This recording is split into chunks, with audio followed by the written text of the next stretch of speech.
Rieccoci insieme cari telespettatori, ben ritrovati con noi. Parliamo anche di cambiamento climatico, quanto questo va a impattare con un'attività importantissima, quella dell'agricoltura. Lo facciamo con i nostri ospiti, i nostri esperti. Maurizio Antonini, direttore CIA Veneto, grazie di essere qui con noi. Grazie a lei e buongiorno ai telespettatori.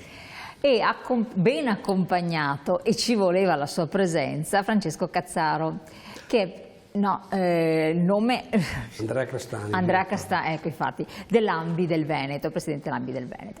Allora, parliamo di un tema molto importante, perché a seguito di queste situazioni, queste perturbazioni di cui tutti sono consapevoli, se ne rendono conto, l'idea in generale, ci avete scritto anche voi, è quella che tutto sommato l'agricoltura sta bene, piove in primavera come dovrebbe essere, oppure in autunno, insomma tutto dovrebbe funzionare. Ai noi non è propriamente così, ci sono delle problematiche ancora da risolvere e poi quest'acqua non fa poi così bene all'agricoltura, lo so, mi viene da sorridere, ma ci sono sempre delle dinamiche che vanno affrontate con grande consapevolezza. E allora, Maurizio Antonini, a lei la questione di inquadrare, far capire ai nostri telespettatori, a seconda dei territori anche del nostro Veneto, qual è lo stato dell'arte con queste piogge, che cioè, non è tutto oro quel che luccica. Guardi, oggi si parla di piogge, circa dai 15 ai 20 mila ettari a livello Veneto sono stati allagati per grosso quantitativo di pioggia, ma se guardiamo il 2022, periodi siccitosissimo, il 2022 anno orribis per quanto riguarda l'agricoltura, e quindi i cambiamenti climatici oggi sono elementi molto negativi per quanto riguarda l'aspetto agricolo. Troppa acqua ha fatto in questo periodo nel Veneto complessivamente, molte aziende hanno sofferto e stanno ancora soffrendo. Abbiamo tutto un problema per quanto riguarda il taglio anche del Magese, quindi il taglio del primo taglio delle erbacee per quanto riguarda gli allevamenti e bestiame che sono ancora in piedi, quindi tutta l'area del Padovano e quindi tutta quell'area là ancora in grosse difficoltà. Stiamo vedendo per esempio delle immagini tipiche della Abbiamo situazione. circa 7, 8, 10 mila ettari nella bassa padovana che sono andati in allagamento, poi magari con Andrea vedremo anche il motivo in cui sono andati in allagamento. Il problema è che questo allagamento ha durato anche diversi giorni, creando anche difficoltà culturali, e quindi tutto quanto questo sta provocando di grossi disagi alle imprese agricole. Questo è il dato di fatto, e quindi disagi alle imprese agricole vuol dire meno redditività e più difficoltà per l'impresa fare oggi impresa. Quest'acqua che sta venendo è da un po' di tempo, abbiamo avuto anche un inverno insomma, che non è stato proprio dei più secchi in assoluto. Sì, ma guardi, in inverno è giusto che sia freddo, è giusto che ci sia l'acqua, non ci sono problemi per quanto riguarda le aziende agricole. Il problema è nel periodo primaverile, nel momento in cui c'è la necessità di fare le semine del mais o della soia, in cui quest'anno si sono protratte e addirittura oggi si stanno ancora facendo. C'è il problema per quanto riguarda anche determinate colture come le barbabietole da zucchero, che hanno avuto problemi anche di asfissia. Abbiamo il problema anche degli ortaggi, in cui troppa acqua sta creando difficoltà non solo nella raccolta ma anche nella vegetazione dei radicchi o comunque dei prodotti orticoli, quindi la troppa acqua difficoltà nelle aziende oggi. Anche se parliamo di serre? Beh, guardi, sulle serre la questione è molto più diversa perché è molto più organizzato, però guardi, sulle serre abbiamo un altro problema. Sulle serre abbiamo il problema della grandine, e quindi molto spesso succedono grosse grandinate, come è già successo nell'area del Trevigiano e anche in altre aree. Nel 2023 è stato anche quello un anno molto combattuto per quanto riguarda la grandine, che portano a tappeto, distruggono a tappeto le nostre serre. Cioè la grandine distrugge le serre? Beh, guardi, sia per quanto riguarda le serre in nylon, tanto per capire, ma noi abbiamo anche molte serre in vetro che hanno avuto grossi problemi, quindi le aziende devono assolutamente assicurarsi. Il costo dell'assicurazione è un costo elevatissimo, per questo noi chiediamo un intervento mirato da parte del Ministero e da parte dello Stato per dare la possibilità alle aziende agricole dell'assicurazione e quindi per garantire la propria redditività. Questo discorso dell'assicurazione che è molto importante per gli addetti ai lavori, perché ci avete scritto, ci avete detto ma chiedete proprio all'organizzazione di categoria il discorso come funziona con le assicurazioni.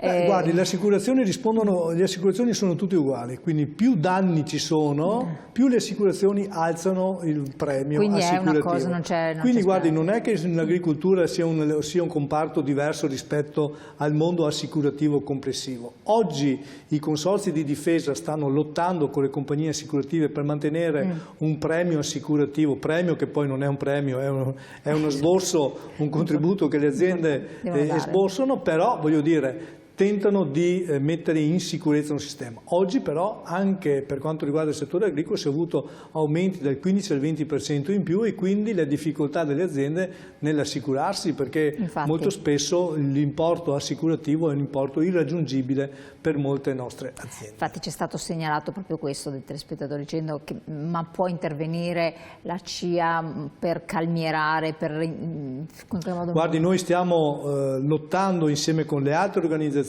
agricole a livello nazionale ma anche a livello europeo, e quindi oggi l'appello che faremo ai neoeletti al Consiglio europeo è proprio questo, è che si intervenga in maniera costruttiva e in maniera economica per dare la possibilità alle aziende di avere un'assicurazione agevolata. Oggi c'è un'assicurazione agevolata, però non è sufficiente, il costo del premio assicurativo è un costo molto alto, perché purtroppo gli eventi climatici sono alle porte, ogni anno ce ne sono, o la siccità o la grandine o adesso per quanto riguarda la troppa acqua e quindi le inondazioni. Infatti ce n'è sempre una. A quel punto chiederei cosa fa il passaggio con i consorzi di bonifica, dove anche peraltro la CIA è dentro i consorzi di bonifica.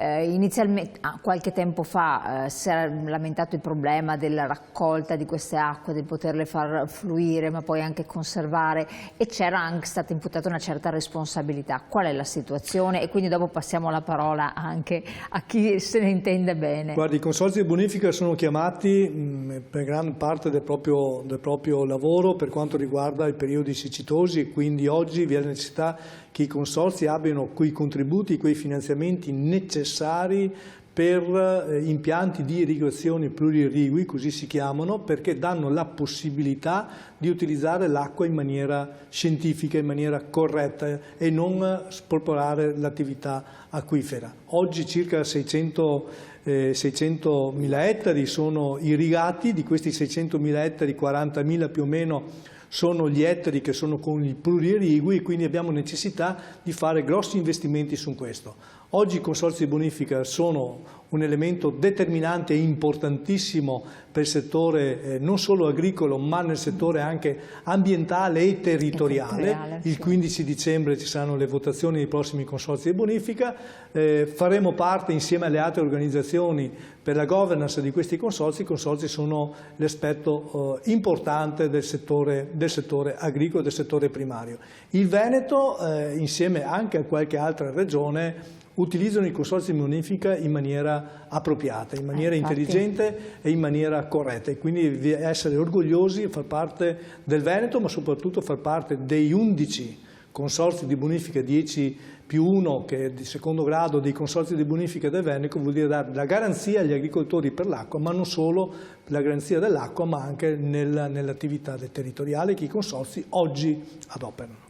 Infatti, dopo quello che è successo, è stato appalesato che comunque i consorzi hanno lavorato bene rispetto per esempio alla Lombardia, dove tante opere non erano state fatte, anche alla vicina Emilia-Romagna, che ha avuto dei dissesti di non poco conto. Rendiamo partecipi e dotti i nostri telespettatori di che cosa è stato fatto. Quindi eventuali vasche di laminazione anziché invasi, la sistemazione, poi c'è la questione degli argini, insomma c'è tanta roba. Cioè, il Veneto è una tra le regioni che ha investito più di ogni altra, sia in sicurezza idraulica che anche in efficientamento della risorsa per quanto riguarda l'irrigazione negli ultimi anni. Questo è legato al fatto che, o è dovuto al fatto che siamo stati in grado, grazie alle strutture tecniche, di progettare bene, di preparare i progetti pronti, e nel momento in cui sono aperte le linee finanziarie a livello ministeriale ma anche a livello europeo, abbiamo attratto sul territorio notevoli investimenti. Questo sia grazie ai consorzi di bonifica, sia grazie anche a un'attività che ha svolto la Regione. perché determinate opere come le grandi casse di espansione e tantissimi altri interventi sono stati realizzati da parte della Regione in collegamento con i consorzi di bonifica. È un insieme di situazioni di cui ci si occupa a vari livelli. In sinergia, quindi. In sinergia, ma soprattutto perché ci sono i grandi fiumi di cui noi non ce ne occupiamo, c'è tutto un reticolo idraulico minore, ricordo essere 25.000 km di canali, noi gestiamo 400 impianti idrovori che non dimentichiamoli mai, perché spegnere un impianto idrovoro vuol dire allagare i terreni, spegnere l'idrovoro vuol dire ritornare a come eravamo 100 anni fa, cioè gli impianti idrovori, che sono queste grandi cattedrali molto silenziose che vivono da sole sperse nel territorio che nessuno conosce. Il Veneto è strapieno di questi impianti, ripeto 400 impianti idrovori, 50% degli impianti idrovori in Italia è nel Veneto. Addirittura il 50%? È nel Veneto, ma in una parte del Veneto. Ma per la morfologia della regione? Perché la nostra regione non sarebbe così, sarebbe un immenso acquitrino paludoso fino forse alle porte della città di Padova, per poi scavalcare la linea delle Risorgive o comunque arrivare sulla Pedemontana, dove il Veneto era totalmente un immenso ghiaione, dove non era possibile coltivare. La nostra regione l'abbiamo trasformata governando l'acqua, togliendola dai territori, risanando e bonificando le pianure e portando l'acqua di irrigazione nelle altre aree. Oggi l'acqua di irrigazione, se ne parlava per l'agricoltura, è ormai un elemento fondamentale, strategico. Allora gli investimenti fatti hanno portato uno sviluppo? Sicuramente sì. Hanno portato beneficio? Sicuramente sì.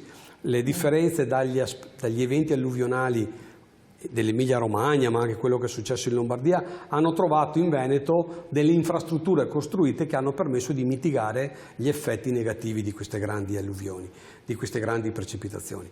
L'aspetto invece idrico, che è quello che ci interessa più di tutti, legato al cambiamento climatico in modo particolare, è un aspetto che ha necessità di ricevere ulteriori finanziamenti, come si diceva, per poter continuare questa grande opera di infrastrutturazione. Perché? Perché la pioggia che cade in un anno idrologico negli ultimi 30 anni è rimasta uguale. Quindi qualcuno dice ma il cambiamento climatico? No, la pioggia è rimasta invariata. Noi abbiamo mediamente 1000 mm di pioggia all'anno, piove diversamente. Quest'anno probabilmente avremmo che nella prima parte dell'anno fino a questo periodo è piovuto il doppio di quello che doveva piovere e probabilmente nella seconda parte dell'anno riusciremo a compensare questa media con piogge che saranno sicuramente minori, però la media è costante. Quello che è la variabile è la temperatura. 1,5 gradi di temperatura negli ultimi 30 anni è consolidato, mezzo grado per ogni 10 anni. E questo è un dato consolidato, e parlare di 1,5 gradi di temperatura vuol dire portare un aumento delle ondate di calore. E questo genera siccità in campagna perché crea problemi alle culture. Dall'altra parte ogni grado di temperatura di aumento sono 7% in più di umidità che viene accumulata nel cielo. E questa umidità si trasforma poi in violenti temporali, che non sono più le piogge, sono le bombe d'acqua. Ecco, allora la temperatura è quella che sta generando la variabile più assoluta, che è quella che poi ci confronterà magari con un agosto a 35 gradi, adesso siamo ancora in clima temperato, siamo a 25 gradi. Guardando, ho guardato un po' le medie eccetera, da noi, non nel sud Italia che è un altro capitolo, ma da noi siamo anche un po' sotto media, certo, come temperatura, non è primavera di quelle, insomma. Cioè, tocchiamo qualche giorno i 30 gradi, se no rimaniamo, siamo già a metà giugno ormai. Quindi siamo un po'.